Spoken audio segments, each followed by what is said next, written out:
At the Numata National Blood Center as they prepare the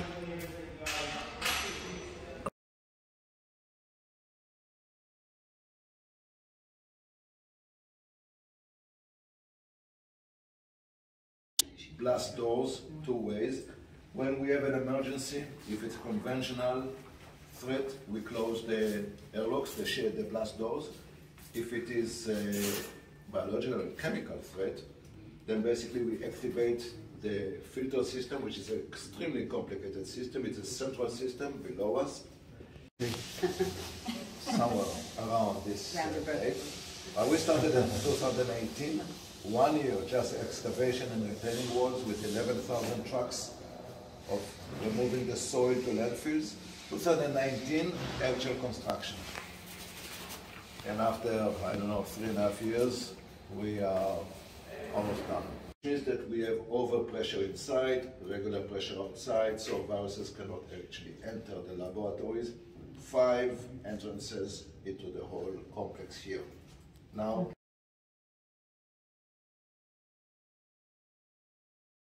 which is quality control, which is the rare blood, which I'll show you in a minute. And on the eastern side, we have the mega lab, a big lab which will do all the blood testing in an automated line. Again, a dream come true, because we wanted really to convert the small laboratories to something big, automated, that will do the test very quickly. Be an automated line starting in the northern part. All the tubes that we collect from the donors, because we don't take blood out of the unit itself. We collect a unit and then we take 3 test tubes, which goes to blood typing and serological markers against disease that can be transmitted by transfusion, which is HIV, hepatitis, West Nile, etc. We do serological testing and we do molecular testing. already underground. We are in a shelter. Look at those windows. We will have up to 15 to 20 employees, and we work in the blood services in 2 shifts, morning shifts and evening shifts. The workers here in the laboratories, it is a critical thing, because I just want to mention in general, there's a shortage of laboratory technicians in Israel. Do quality control on everything, on the red blood cells, on the plasma with the coagulation factor, on the platelet. Everything that we do, every procedure that we do have a quality control steps in it. This is the red blood cells, the platelet, and the plasma, because each blood component needs to have different treatment. Red cells go to the cold room to be kept in the cold.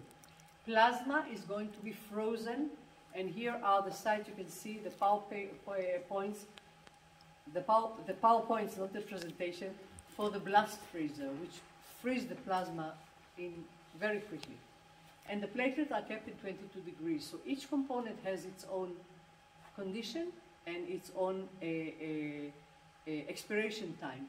For a war situation, that's why you see such big laboratories, including the utilities. So basically it was whole design for the worst case scenario, which is war. Did not know really how many casualties are there, how many survived, and how to operate. Of course, it's a major disaster, but we had developed in Israel a system since the first Intifada, that because Magen David Adom, emergency medical services,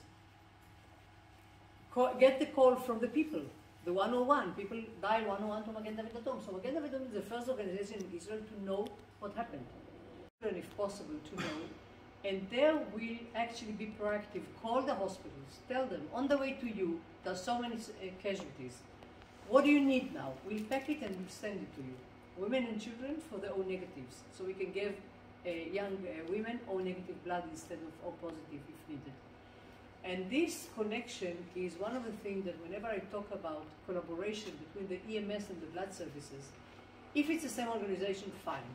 If not, I think it's very important for the blood services to know what happens out in the field, so to know how to operate, and when to call the people in to donate more blood. Extremely protected. It's a tier 3 system, highly protected, because penetrating into our IT system is going to be a disaster. That's why we are supervised by the cyber authorities, must follow their instruction. So there are heavy protection systems here regarding physical protection, cyber protection. -2, it's technical galleries, machinery.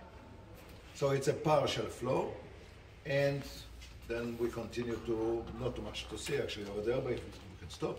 But then we continue to -3, which is our logistic.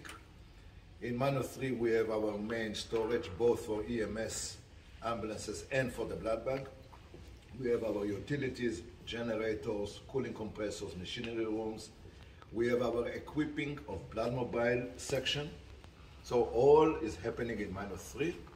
It's shielded, and we have the vault.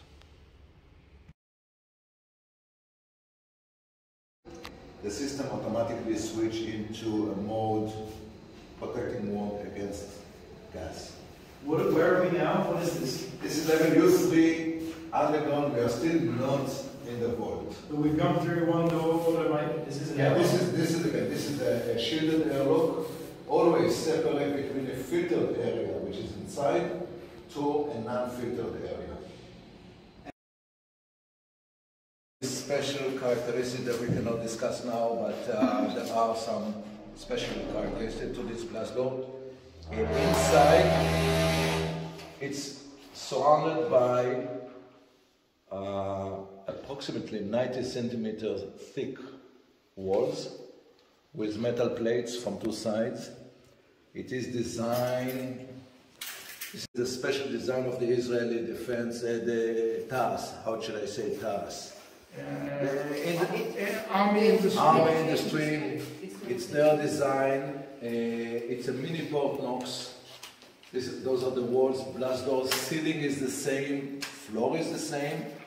And inside, we just have a simple cold room to store 30,000 blood components. What you see here are 30 filters, which basically will filter all the air just to the laboratories, not to the entire building. Chemical? Biological, chemical. Yes. Great. Okay. In general, we are protected against biological, chemical, conventional, explosive trucks trying to enter, physical fencing, IT, you name it. Temperature here? -30. -30. Celsius. Wow, and This that's is going to be temperature the that we store plasma. Plasma for fractionation. Plasma, leave the site, come back in the afternoon, unload in the laboratories, the process start, and park here overnight protected. So all the blood mobiles will park here. And the size of everything. Over there, you see the big white doors, that's one of the biggest glass doors ever built in Israel to protect our generators.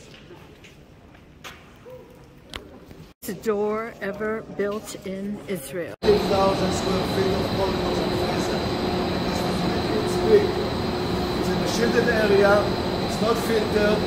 That means that it will be protected. If we have a biological attack, people will have to dress up. National Blood Service Center here